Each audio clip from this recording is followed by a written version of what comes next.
إن الحمد لله نحمده ونستعينه ونستغفره ونعوذ بالله من شرور أنفسنا ومن سيئات أعمالنا.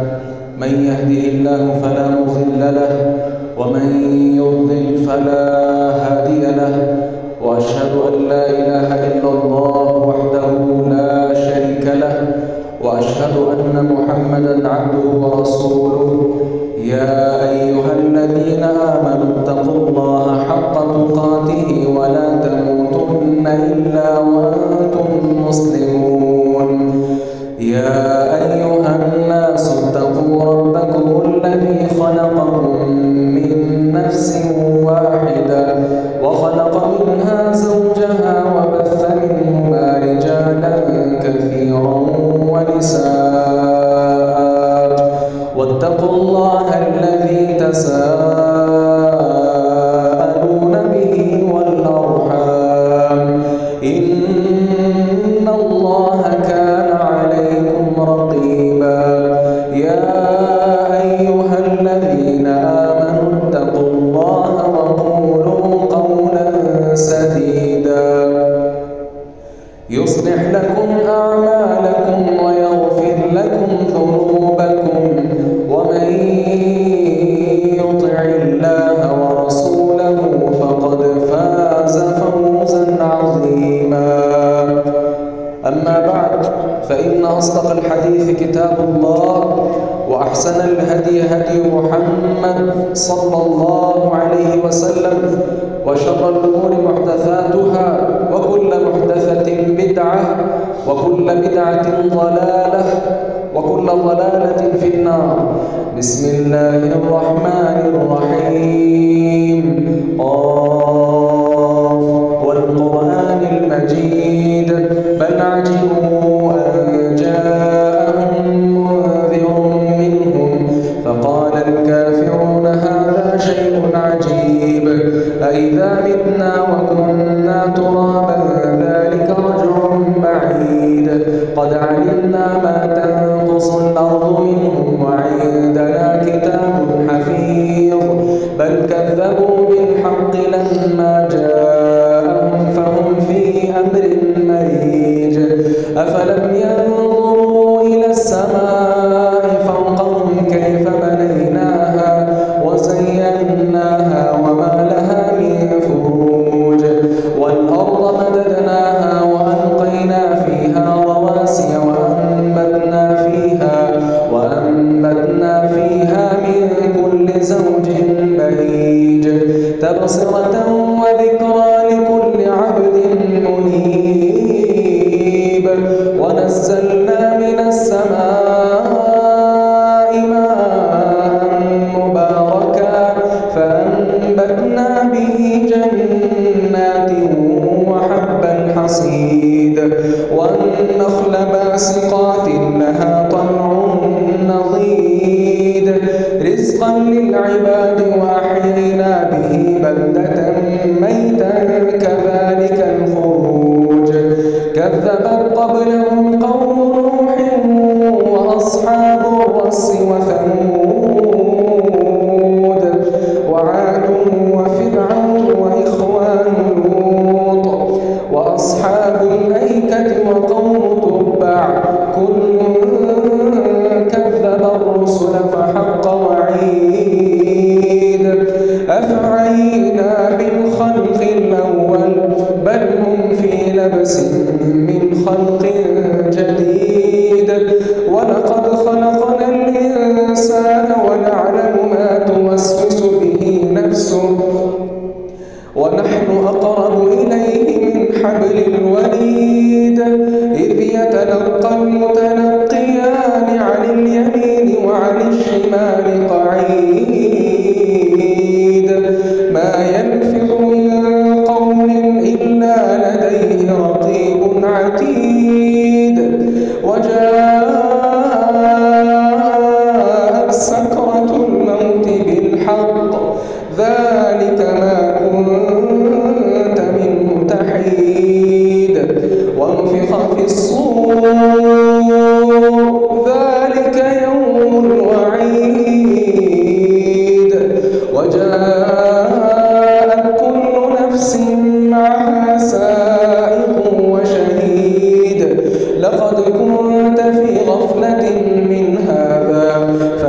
فكشفنا عنك غطاءك فبصرك اليوم حديد وقال قرينه هذا ما لدي عتيد ألقيا في جهنم كل كفار عنيد مناع للخير معتد مريب الذي جعل مع الله إلها آخر فألقياه في العذاب الشديد قال قرينه ربنا ما أطغيته ولكن كان في ضلال بعيد قال لا تختصموا لدي وقد قدمت إليكم بالوعيد ما يبدل القول لدي وما أنا بظلام للعبيد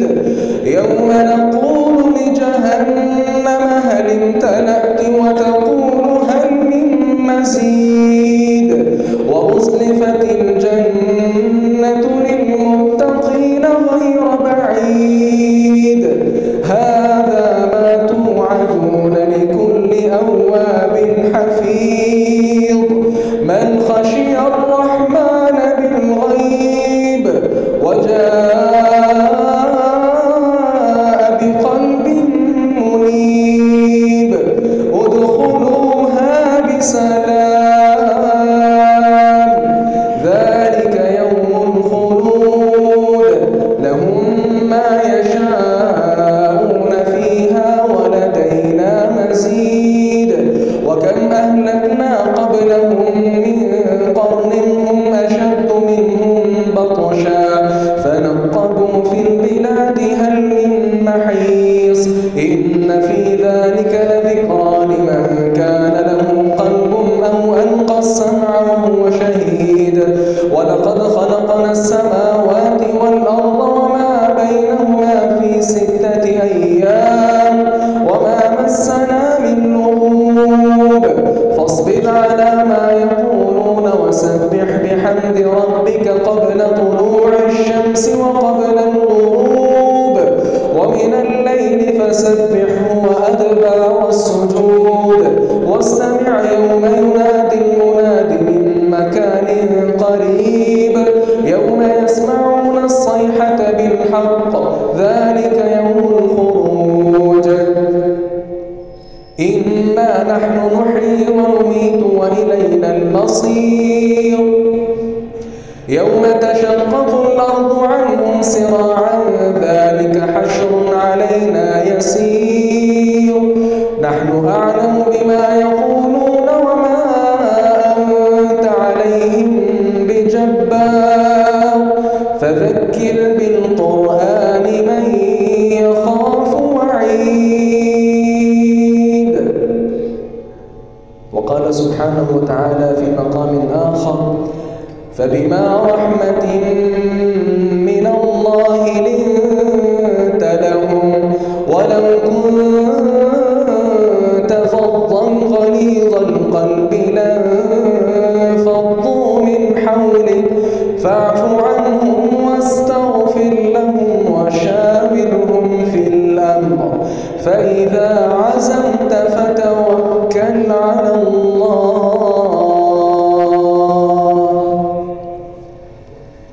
معزز ومحتشم عزیز سامعین و سامعات اللہ رب العزت کی توفیق کے ساتھ آج کے اس پروقار خطبہ جمعۃ المبارک میں ہم یہ بات سیکھیں گے کہ ہر انسان کو چاہیے کہ وہ ہر معاملے میں نرمی اختیار کیا کرے. آج معاشرے کے اندر جو بگاڑ پیدا ہو چکا ہے اس کے پیچھے بڑے محرکات ہو سکتے ہیں, بڑے اسباب ہو سکتے ہیں, بڑی وجوہات ہو سکتی ہیں, لیکن بنیادی وجوہات میں ایک وجہ اور سبب کیا ہے کہ ہمارے اندر نرمی کا مادہ نہیں ہے. ہر شخص غصے کے ساتھ پھٹ رہا ہے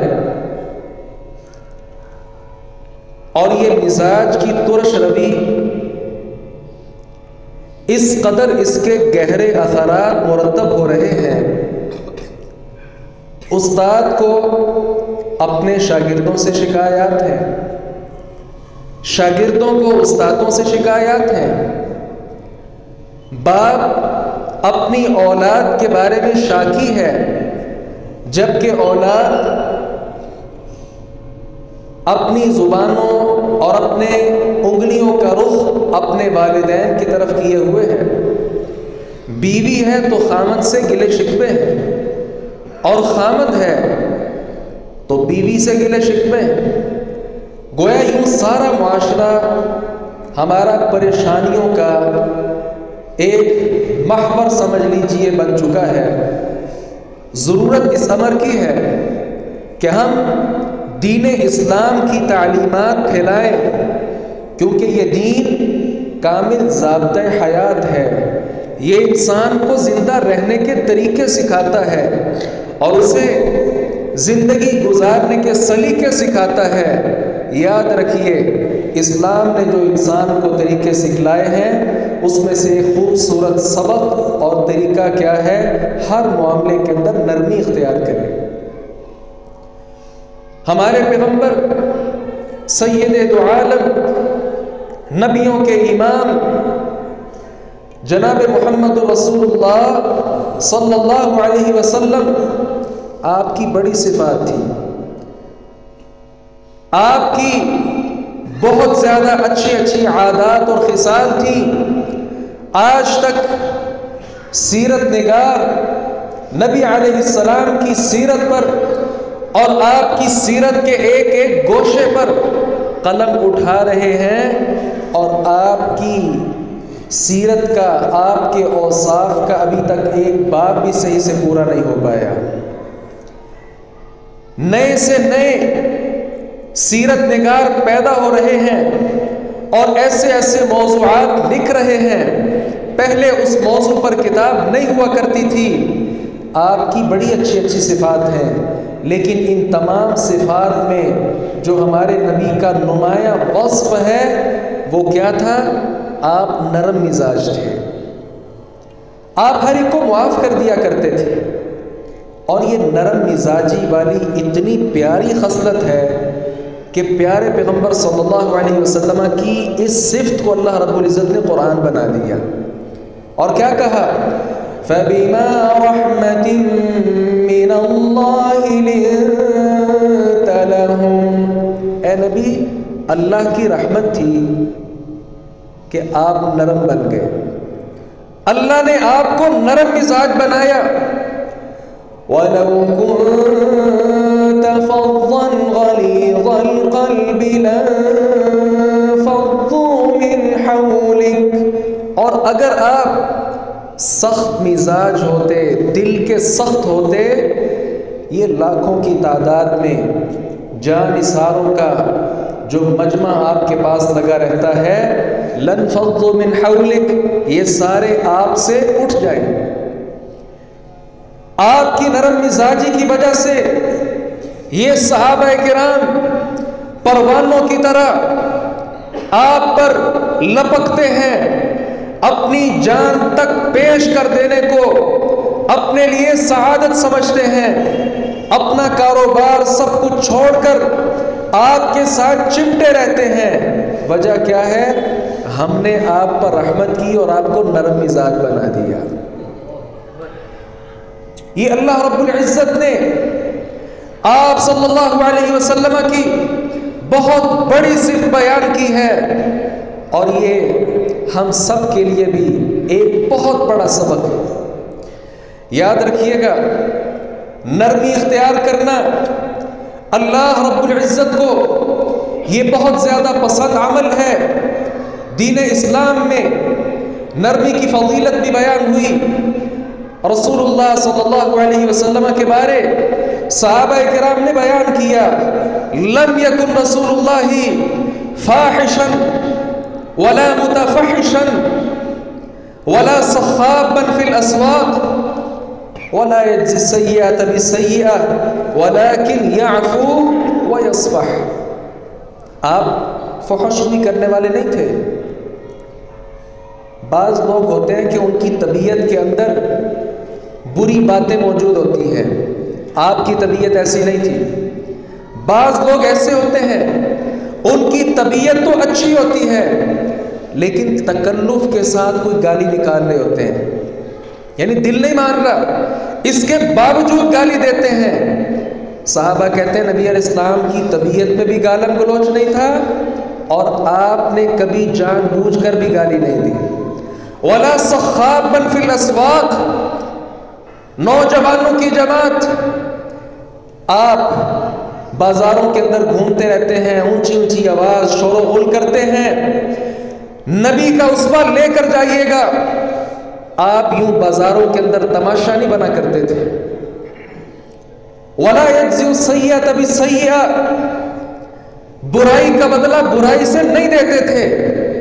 آج میری بھی کوشش ہے اور آپ کی بھی کوشش ہوتی ہے کہ ہم اینٹ کا جواب پتھر کے ساتھ دیں، لیکن نبی علیہ السلام کی ذات ایسی نہیں تھی. کیسی تھی؟ وَلَكِنْ يَعْفُو وَيَصْفَحْ، آپ معاف کر دیتے اور معاف کرنے کے بعد وَيَصْفَحْ، یعفو کا جو مطلب ہے اردو میں وہ ہے معاف کرنا، لیکن یصفح کا میں نے تلاش کیا تو اردو کے اندر کوئی مناسب لفظ ہی نہیں ملا. اتنا شاندار یہ لفظ ہے کہ اس کی تعبیر ایک لفظ میں نہیں ہو سکتی. صفح کس کو بولا جاتا ہے؟ ایک ہے کسی کو معاف کر دینا. آپ نے کسی کے ساتھ زیادتی کی، بلکہ ایک مثال کے ساتھ سمجھیں، آپ کے گھر ایک چور آتا ہے چوری کرنے کے لیے، آپ نے رنگے ہاتھوں اس کو پکڑ لیا، تھانے کچہری میں اس کو روندنے کی بجائے آپ نے کیا کہا؟ چلو میں تمہیں معاف کر دیتا ہوں. یہ ہے معاف کرنا. لیکن صفح اگلا درجہ ہے. وہ کیا ہے کہ آپ نے اس کو معاف بھی کر دیا اور اپنا دل بھی اس کے بارے میں صاف کر دیا، اور پھر مقصد پہ غور کیا کہ یہ چوری کرنے کیوں آیا تھا. ہو سکتا ہے اس بیچارے کے گھر بچے بھوکے ہوں تو آپ نے اس کو کچھ عطا بھی کر دیا. پیغمبر علیہ السلام کی ذات ایسی تھی، آپ معاف بھی کر دیتے اور معاف کرنے کے ساتھ ساتھ اس انسان پر احسان بھی کر دیا کرتے تھے. نبی علیہ السلام کی مبارک ذات تو ایسی تھی. آگے بڑھیے. آپ صلی اللہ علیہ وسلم نے ایک سوال کے جواب میں فرمایا تھا، آپ سے سوال ہوا، اے اللہ کے رسول، ای الناس افضل، لوگ تو بڑے دیکھے ہیں لیکن سب سے زیادہ بہتر شخص کون ہے؟ اللہ کے ہاں سب سے زیادہ مقام والا شخص کون سا ہے؟ آپ نے فرمایا کل مخموم القلب صدوق اللسان، ہر مخموم القلب اور زبان کا سچا آدمی. صحابہ اکرام کہنے لگے زبان کا سچا آدمی تو ہم جانتے ہیں کہ جو جھوٹ نہ بولے، لیکن مخموم القلب کا کیا مطلب ہے؟ رسول اللہ صلی اللہ علیہ وسلم نے فرمایا هو التقی النقی، مخموم القلب وہ آدمی ہوتا ہے جس کا دل صاف ہو اور اس کا دل اللہ کے خوف کے ساتھ بھرا ہوا ہو. لا اثم فیہ، اس کے اندر کوئی گناہ نہ ہو. ولا بغی ولا غل ولا حسد، اس دل کے اندر کوئی سرکشی، کوئی بغاوت، کوئی کدورت، کوئی حسد، اس طرح کی کوئی چیز نہ ہو. وہ ہے جس کا دل بالکل پاک صاف ہو، سارے گناہوں سے صاف ہو، اور اس دل کے اندر ایک اللہ کا ڈر موجود ہو، اور اس کے ساتھ وہ زبان کا سچا ہو. اللہ کو یہ آدمی بڑا ہی پسند ہے. آگے بڑھیے. سلسلہ صحیحہ کی روایت ہے، نبی علیہ السلام نے فرمایا اللہ کے برتن ہیں، اور یہ اللہ کے برتن کون سے ہیں؟ جو نیک لوگوں کے دل ہوا کرتے ہیں. نیک لوگوں کے دل اللہ کے برتن ہیں. اس لیے سب سے صاف شفاف برتن وہ ہوگا جس دل کے اندر میل کچیل نہیں ہوگی، وہ بالکل صالح دل ہوگا۔ اور آپ صلی اللہ علیہ وسلم نے فرمایا وہ سب سے زیادہ نرم دل ہوگا۔ جس کا دل بڑا نرم ہوگا وہ اللہ کا بہترین برتن تصور کیا جائے گا، اور جس کے دل کے اندر قساوت ہوگی، شقاوت ہوگی، بدبختی کا عنصر پایا گیا، یہ اچھا برتن کیسے بن سکتا ہے؟ یاد رکھیے گا نبی علیہ السلام کا تو یہ بھی فرمان ہے، جنت میں یہ بڑے سخت دل لوگ نہیں جائیں گے۔ جنت میں وہ لوگ جائیں گے سب سے پہلے کون سے لوگ؟ جن کے دل یہ چڑیوں جیسے نرم ہوں گے۔ چڑیا کا دل کتنا سا ہوتا ہے اور کتنا نرم ہوتا ہے، اس جیسا جس مومن کا دل ہوگا وہ جنت میں بڑی آسانی کے ساتھ داخل ہو جائے گا۔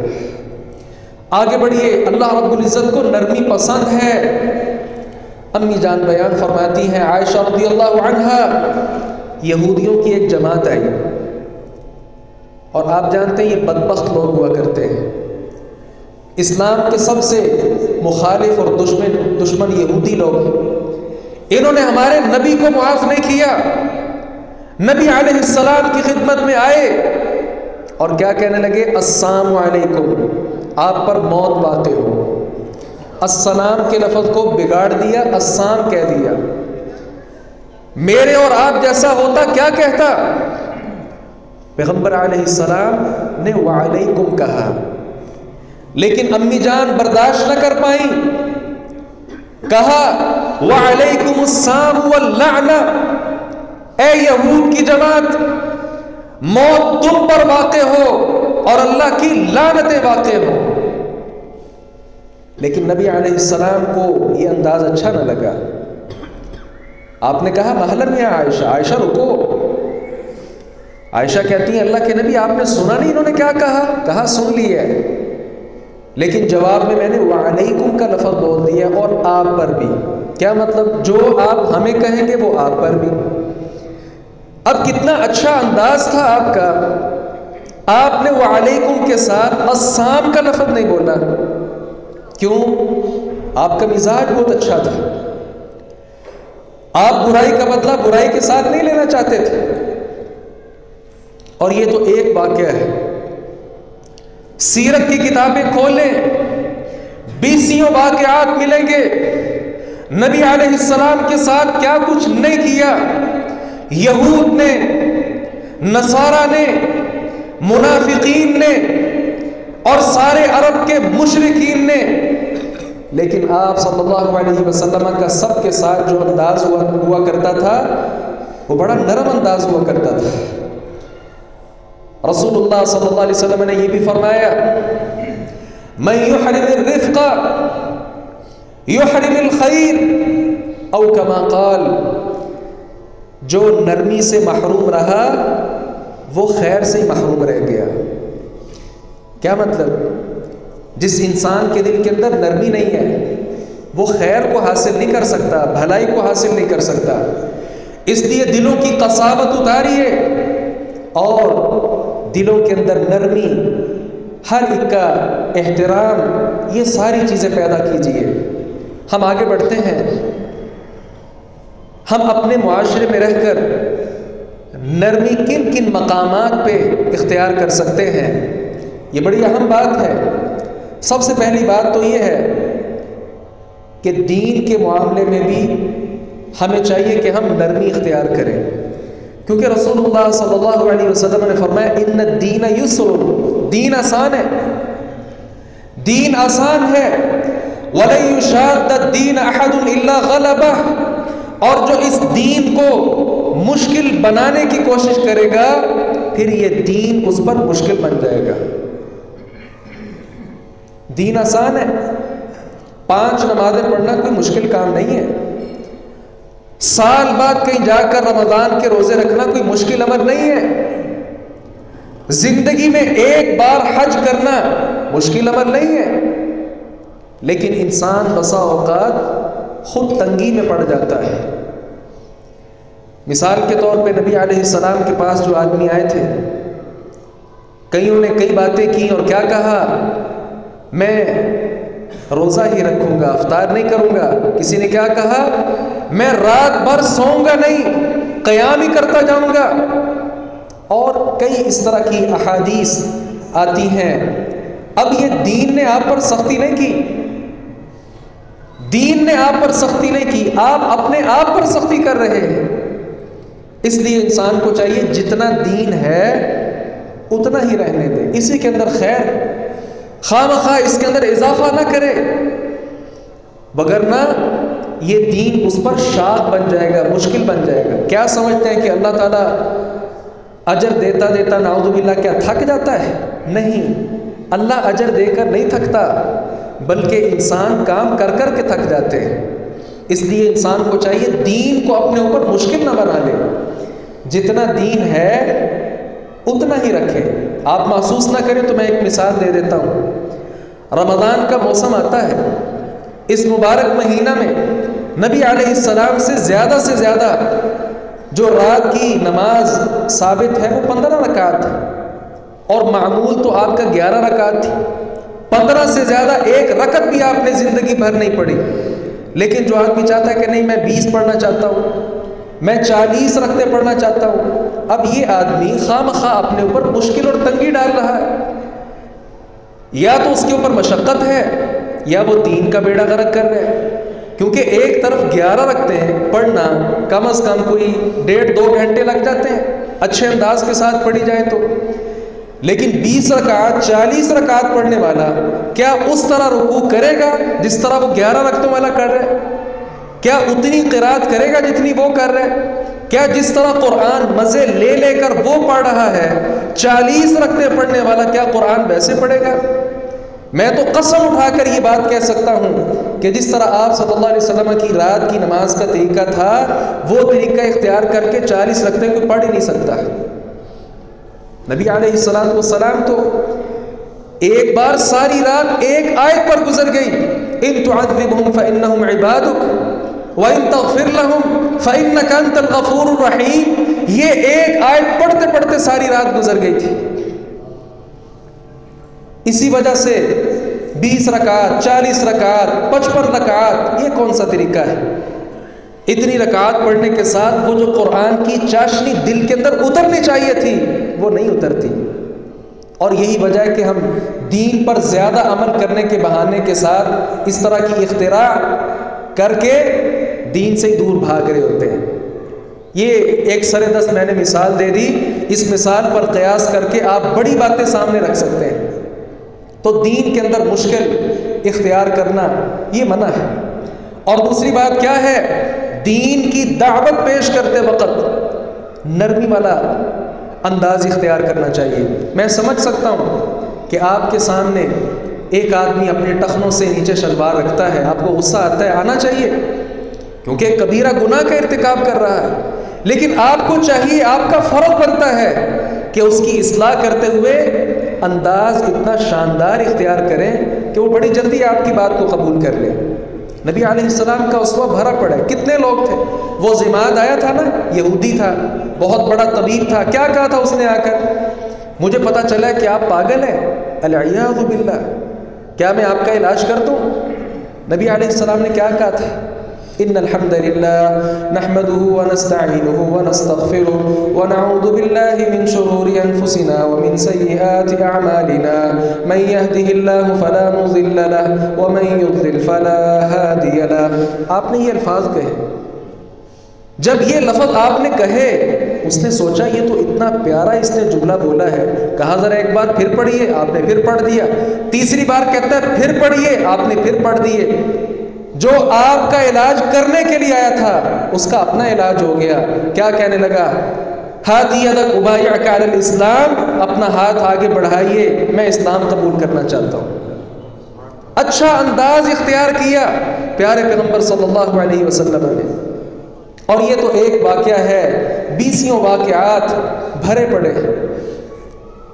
بدو آیا، چادر نبی علیہ السلام کے گلے کے اندر موجود ہے، اس کو پکڑ کر اس نے زور سے کھینچا، حتیٰ کہ اس کے جو نشانات تھے وہ آپ کی گردن پر محسوس کیے جانے لگے۔ نبی علیہ السلام نے مڑ کر دیکھا تو وہ کہنے لگا اللہ نے آپ کو بڑا دیا مجھے بھی دو. اب یہ مانگنے کا طریقہ تھا اس کا. آپ صلی اللہ علیہ وسلم مسکرا پڑے اور کہا یہ جو مانگتا ہے اس کو دے دو.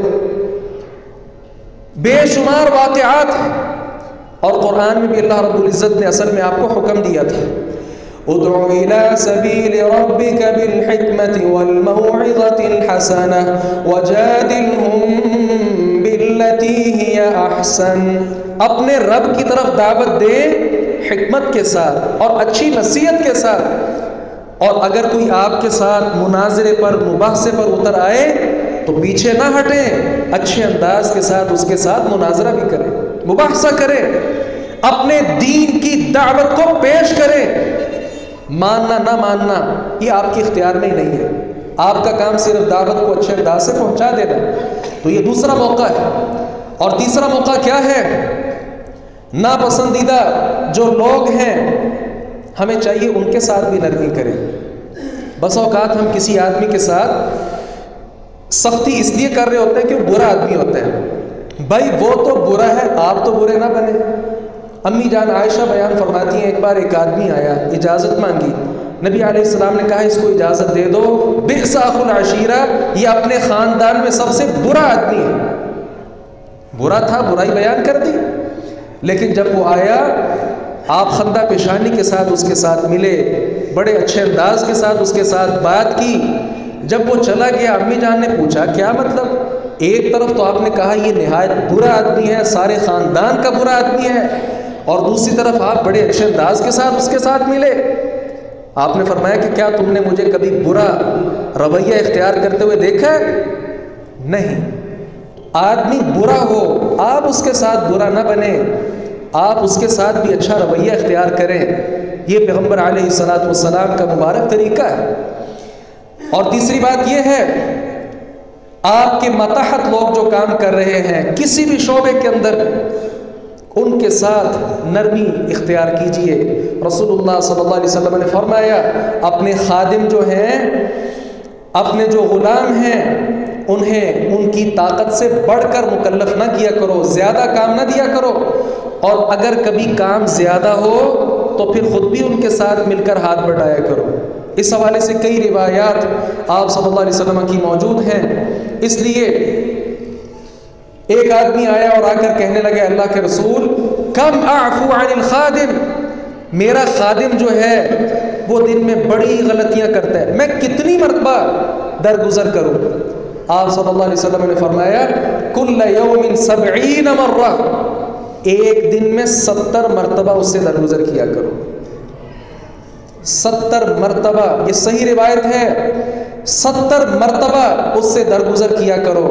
تو آج بھی اگر آپ کے ماتحت کوئی کام کر رہے, ایک دن کے اندر 70 غلطیاں ہو جائیں معاف کر دیں, چلیں 71 بھی جب وہ غلطی کرے پھر پوچھ لیا کرے.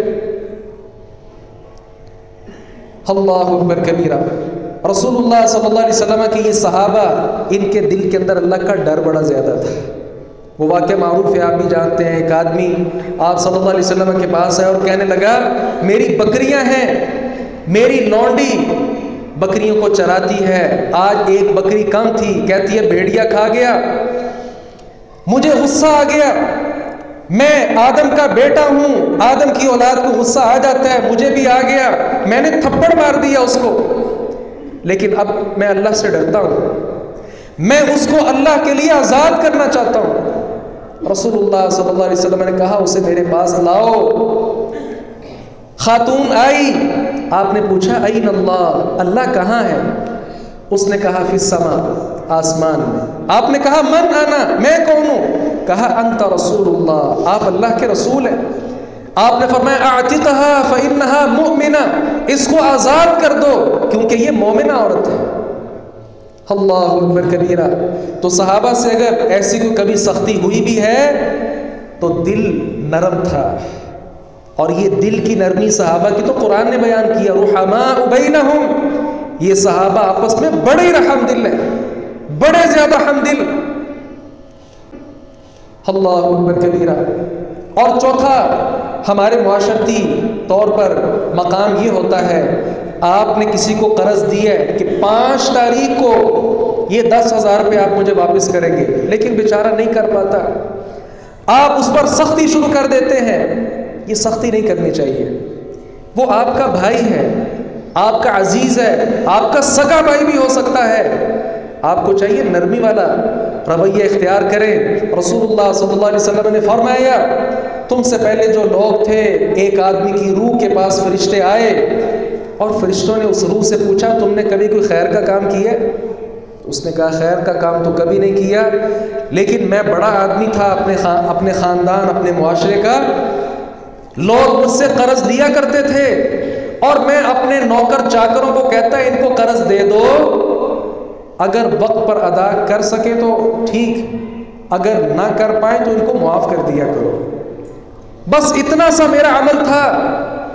فرشتوں نے اللہ رب العزت کے حکم سے کہا اب اللہ نے بھی آپ کو معاف کر دیے۔ اور اس طرح کے واقعات اسلاف کے کتب بھری پڑی ہیں، کتب بھری پڑی ہیں۔ ایک سلف صالحین میں سے ایک کا واقعہ نظروں سے گزرا، فوت ہو گیا، خواب میں کسی کو ملا، کسی نے کہا اللہ نے آپ کے ساتھ کیسا معاملہ کیا؟ اس پر ایک کتاب ہے، کتاب کا نام ہے ما فعل اللہ بک، اللہ نے آپ کے ساتھ کیا کیا، کیا رویہ اختیار کیا۔ اس پر صالحین کے واقعات لکھے ہیں۔ اس میں ایک واقعہ یہ تھا، اس سے پوچھا گیا اللہ نے تیرے ساتھ کیا رویہ اختیار کیا؟ اس نے کہا میں دنیا میں لوگوں کو کہا کرتا تھا نا کہ یار جو ہوا سو ہوا، تو میں جب اللہ کے سامنے پیش ہوا خطاؤں کے ساتھ نامہ اعمال بھرا پڑا تھا، لیکن اللہ نے کہا بندے جو ہوا سو ہوا، سب کچھ معاف کر دیا، جس طرح تو دنیا میں میرے بندوں کو معاف کیا کرتا تھا۔ آج ہم اللہ سے معافیاں تو مانگتے ہیں لیکن اللہ کے بندوں کو معاف نہیں کرنا چاہتے۔ اور یہ واقعات تو چلے ایک طرف رہے نا، آپ کوئی کہہ سکتا ہے کہ یہ دین نہیں ہے، ٹھیک ہے آپ کی بات بھی، لیکن پیارے پیغمبر صلی اللہ علیہ وسلم نے فرمایا ارحموا من فی الارض یرحمکم من فی السماء، زمین والوں پر رحم کرو، ان پر ترس کھاؤ، آسمان والا تمہارے اوپر ترس کھائے گا۔ یہ تو حدیث مبارکہ ہے، اس کا انکار کیسے کیا جا سکتا ہے؟ اس لیے لوگوں کو معاف کر دیا کریں اگر آپ اپنی معافی چاہتے ہیں۔ اور پانچواں مقام یہ ہے خرید و فروخت کرتے وقت بھی نرمی والا رویہ اختیار کریں۔ اگر آپ دکاندار ہیں، آپ کی چیز 1,000 روپے کی ہے، ہو سکتا ہے کوئی گاہک آئے اور آ کر کہے کہ 100 روپے کی دے دو، غصہ آ جاتا ہے کہ چیز 1000 کی، بھائی تم بھی پڑھے لکھے ہو، جانتے ہو کتنی دکانوں سے گھوم کر آئے ہو، 100 کی کوئی چیز دیتا ہی ہے۔ یہاں بھی غصہ نہ کریں بلکہ اچھے انداز کے ساتھ کہیں بھائی چیز 1000 کی ہے، آپ لینا چاہیں لے لیں، نہیں تو آپ پر سختی تو نہیں ہے، لیکن 100 روپے میں نہ میں نے یہ چیز خریدی ہے نہ آپ کو دے سکتا ہوں۔ اسی طرح جو خریدار ہے اسے بھی چاہیے غصہ نہ آئے، اس پر بھی اگر دکاندار نے آپ کو ریٹ زیادہ بتا دیا، چیز 1000 کی ہے لیکن وہ کہتا 5000 کی دوں گا، آپ کا اس پر غصہ کرنا بنتا ہی نہیں ہے۔ اس کو کہیں اگر وہ کم کرتا ہے ٹھیک، نہیں تو وہاں سے چلے جائیں، اور کئی لوگ ہیں جو وہ چیز بیچ رہے ہیں، وہاں سے جا کر خرید لیں۔ اس لیے دکاندار کو بھی اور چیز خریدنے والے کو خرید و فروخت کے معاملات کے اندر غصہ جو ہے وہ نہیں کرنا چاہیے، نرمی اختیار کرنی چاہیے۔ اور چھٹا مقام جانور، حیوانات ہمارے معاشرے کے اندر، ہمارے معاشرے کا یہ بھی حصہ ہے، ان کے ساتھ بھی اچھا رویہ، نرم رویہ اختیار کریں۔ کئی طرح کے واقعات ملتے ہیں، آپ صلی اللہ علیہ وسلم آئے، دیکھا ایک ننھی چڑیا، اس کی بے قراری ہے، اس کے بچوں کو کسی نے اٹھا لیا تھا، آپ نے فرمایا اس کے بچے یہاں لا کر رکھو اور اس کو پریشان مت کرو۔ اونٹ آپ صلی اللہ علیہ وسلم کے گرد اپنا خاص انداز بنا کر اپنے مالک کی شکایت کر رہا تھا، آپ نے اونٹ کو دیکھا، نبی تھے نا، اللہ تعالیٰ کی طرف سے وحی اترتی تھی، سمجھ گئے کہ اونٹ کیا کہنا چاہتا ہے، اس کے مالک کو بلایا، کہا تم اس سے کام زیادہ کرواتے ہو، چارہ کم کھلاتے ہو، ایسا مت کرو۔ اور اسی طرح تیسرا واقعہ عائشہ رضی اللہ عنہا کا ہے. نبی علیہ السلام نے ایک بار امی جان عائشہ کو اونٹنی دی اور کہا عائشہ اس کے ساتھ نرمی والا رویہ اختیار کرنا. یہ وہ نبی ہیں جو رحمت للجن والانس نہیں تھے بلکہ رحمت للعالمین تھے.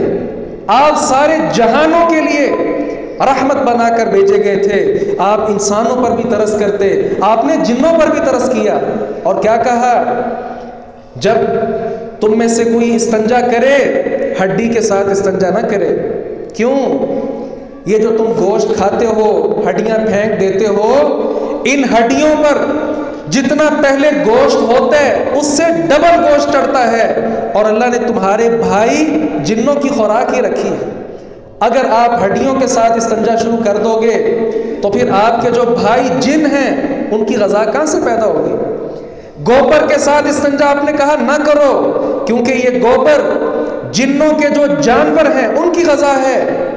اگر گوبر کے ساتھ استنجا تم نے شروع کر دیا, اس کو بھی استعمال کرنا شروع کر دیا, تو تمہارے بھائی جو جن ہیں ان کے جانور کہاں سے کھائیں گے؟ آپ نے تو جنوں پر بھی ترس کھایا, جانوروں پر ترس کھایا. آپ صلی اللہ علیہ وسلم چونکہ نرم دل تھے اس لیے یہ نرمی آپ صلی اللہ علیہ وسلم کے اندر خود بھی موجود تھی اور آپ نے اس کا سبق آگے بھی سکھایا ہے. یاد رکھیے اپنی رعایا کے ساتھ بھی نرمی والا رویہ اختیار کریں. ان شر الرعاء الفطمہ او کما قال, بدترین حکام کون سے ہیں؟ جو اپنی رعایا کے ساتھ برا رویہ اختیار کرتے ہیں. مت سمجھے کہ صرف جو پاکستان کا حکمران ہے صرف اسی پر لازم ہے کہ اپنی رعایا کے ساتھ اچھا برتاؤ اختیار کرے. ہر آدمی راعی ہے. آپ نے فرمایا کلکم راع وکلکم مسئول عن رعیتہ, تم میں سے ہر ایک نگران ہے. باپ اپنی اولاد کا نگران, اپنے سارے گھر کا نگران, عورت اپنے خامد کے گھر کی نگران, اور خاندان کا بڑا آدمی سارے خاندان کا نگران. ہم میں سے ہر شخص جو اس مسجد میں بیٹھا ہے وہ کسی نہ کسی چیز کا نگران ضرور ہے. اس لیے ہر نگران کو چاہیے کہ وہ نگرانی اچھے انداز سے کرے, اپنے ماتحت جو لوگ ہیں ان کا اچھا خیال رکھے. اور آخری بات آج کے خطبہ جمعہ کے حوالے سے یہ ہے کہ یہ نرم مزاجی, بعض لوگ کہتے ہیں میرا دل ہی سخت ہے جی, میں نرمی پیدا ہی نہیں کر سکتا, کیا کروں, غصہ آ جاتا ہے, مزاج ہی ایسے کا ہے, طبیعت ہی ایسے کی ہے, خاندانی غصہ ہے. نہیں, شریعت نے اگر نرم مزاجی اختیار کرنے کا بتایا نا تو اس کے طریقے بھی بتائے ہیں. سب سے پہلا طریقہ نرم مزاجی اختیار کرنے کا کیا ہے کہ آپ کو چاہیے اللہ تبارک و تعالیٰ پر سچے دل کے ساتھ ایمان لائیں. کیوں؟ وَمَن يُؤْمِن بِاللَّهِ يَهْدِ قَلْبَهُ, یہ تو قرآن ہے. جو اللہ پر ایمان لائے گا اللہ تعالیٰ نے کہا میں اس کے دل کو ہدایت دے دوں گا. اور دوسری بات کیا ہے, اللہ تبارک و تعالیٰ کی جو آیات ہیں ان میں غور و فکر کیا کریں. آیات پڑھیں, ان کے ترجمے پر غور کریں, اللہ کیا کہہ رہے ہیں. اللہ کی کبریائی معلوم ہوتی ہے. اور اہل ایمان ہوتے ہی وہ ہیں اذا ذکر اللہ, جب ان کے سامنے اللہ کا ذکر کیا جائے, اس کا قرآن پڑھا جائے, اللہ کا تعارف بیان کیا جائے, وجلت قلوبہم, ان کے دل ڈر جاتے ہیں.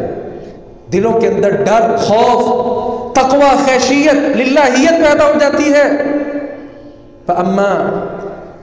وَأَمَّا مَنْ خَافَ مَقَامَ رَبِّ وَنَهَى النَّفْسَ عَنِ الْهَوَىٰ فَإِنَّ الْجَنَّةَ هِيَ الْمَأْوَىٰ, اللہ کا خوف یہ سب سے بڑی چیز ہے.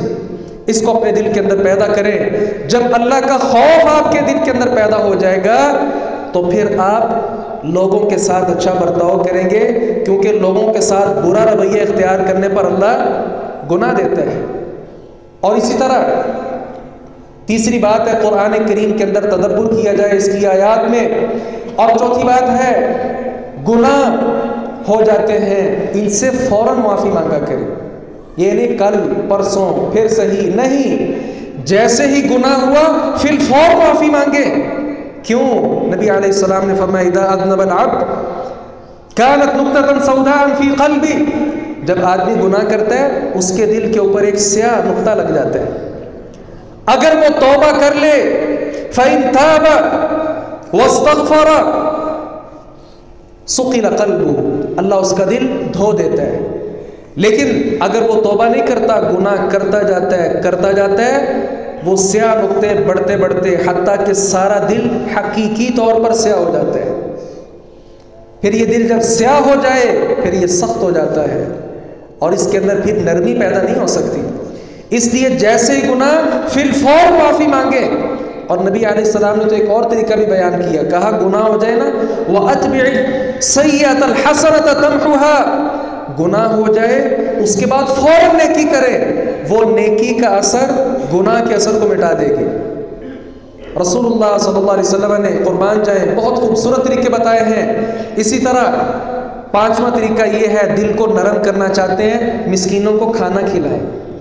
رسول اللہ صلی اللہ علیہ وسلم نے فرمایا ان اردت تلین قلبک، اگر تو چاہے کہ تیرا دل نرم ہو جائے فاطعم المسکین، مسکین کو کھانا کھلا، وامسح رأس الیتیم، اور یتیم کے سر پہ ہاتھ پھیر. چھوٹے چھوٹے بچوں کے ساتھ اچھا رویہ اختیار کر، پھر یہ دل کے اندر نرمی پیدا ہوگی. اور چھٹا طریقہ کیا ہے؟ خواہشات نفس. یہ نفس بڑا برا ہے، چاہتا ہے ایک گاڑی ہے دوسری بھی آ جائے، ایک گھر ہے دوسرا بھی آ جائے. اس خواہشات پر کنٹرول کر، پھر اللہ کا خوف آئے گا، تقوی آئے گا.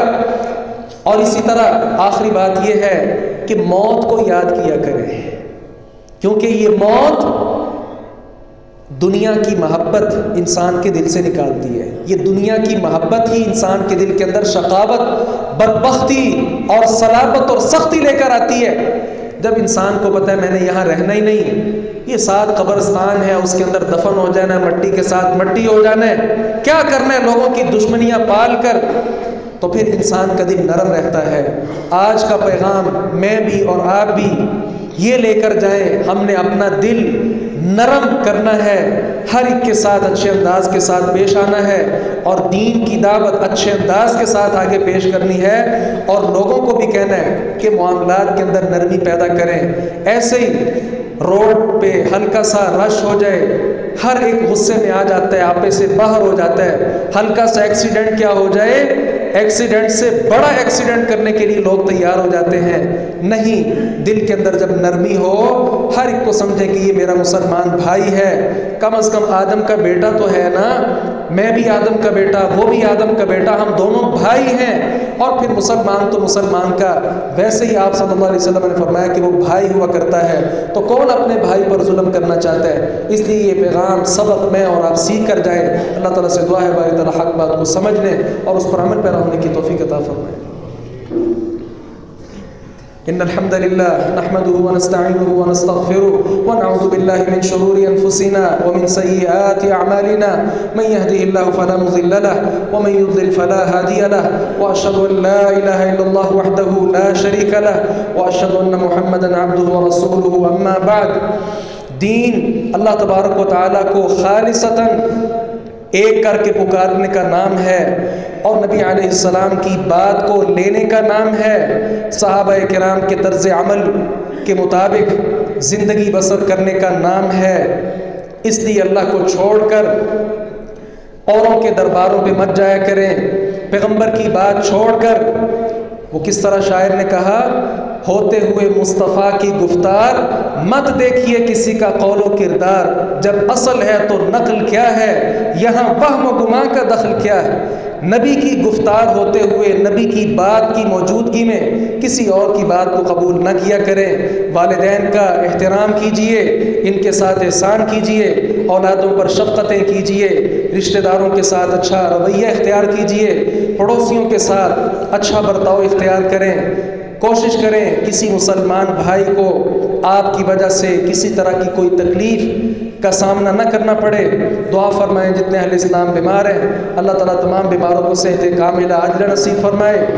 خاص کر جو تاجر حضرات ہیں، رسول اللہ صلی اللہ علیہ وسلم نے فرمایا معاشر التجار، تاجروں کی جماعت، تمہارے ہاں جھوٹ اور قسمیں یہ دھر آتی ہیں تجارت میں، فشوبوہ بصدقہ کما قال، آپ نے فرمایا تم کثرت کے ساتھ صدقہ خیرات کیا کرو، لین دین کے معاملات میں جو اونچ نیچ ہو جاتی ہے یہ صدقے کے ساتھ اللہ اس کو ختم کر دے گا۔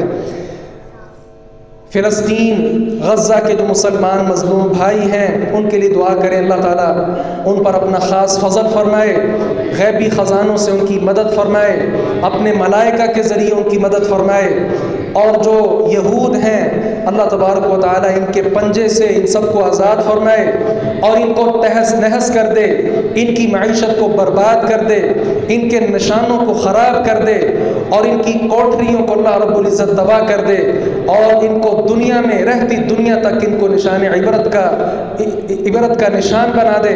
ربنا ظلمنا انفسنا وان لم تغفر لنا وترحمنا لنكونن من الخاسرين ربنا آتنا في الدنيا حسنة وفي الآخرة حسنة وقنا عذاب النار سبحان ربك رب العزة عما يصفون وسلام على المرسلين والحمد لله رب العالمين۔